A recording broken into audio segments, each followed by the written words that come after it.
Hi, this is Leela, the proud poly kinky queer slut. Today's question is, what is a bathhouse? Bathhouses are a traditionally gay kind of sex club.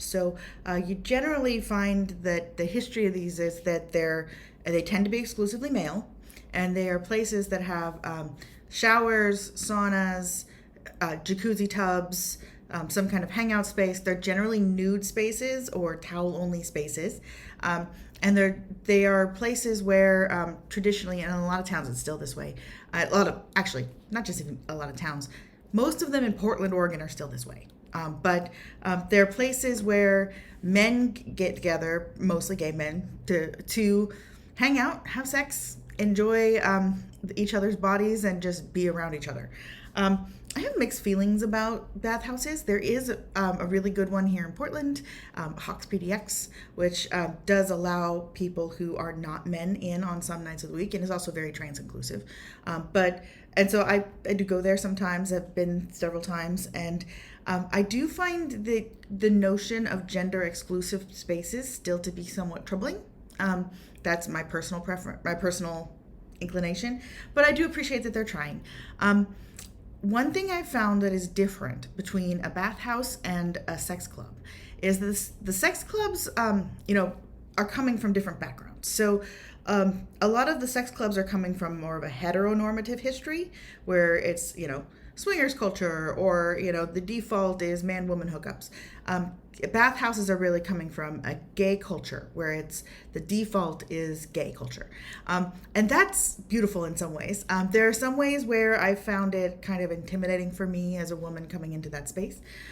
For one thing, there's a whole lot less talking about what you're going to do before you do it. And that is kinks I'm getting used to, and absolutely nothing wrong with saying that is not my cup of tea. A lot of people that I know who have been to bathhouses have just said, yeah, I don't really like that, I'm not going to do that, and that's fine. And I will say that the one that I've been to here in Portland, it allows, there's a social space that is not a play space, so there's plenty of places to just hang out with people and talk and not have sex.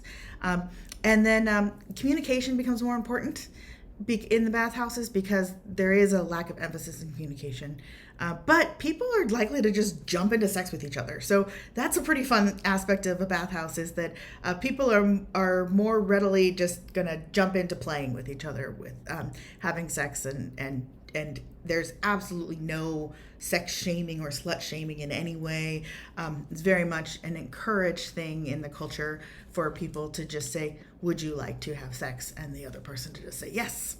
And then even for those two to be having sex publicly and then have somebody else just walk up and be like, can I join? They yes. And then, it really does more equate to what we think of as like an old school Roman orgy than any other kind of sex club I've ever been to. I also appreciate that you don't wear makeup. You don't do yourself up. So a lot of times when I'm going out to other sex clubs, I'm dressing up in a particular way, especially for the kink club. But the bathhouse is you literally, you wash off your makeup. The first thing you do when you get there is shower and take off all the makeup and put your hair in a bun, and you're just you and a towel. And there's something really beautifully affirming about being in a super sexy space without having done yourself up at all, just coming as you are and having who you are as you just show up. It's like fresh from the shower, and having that be just beautiful and accepted and wanted.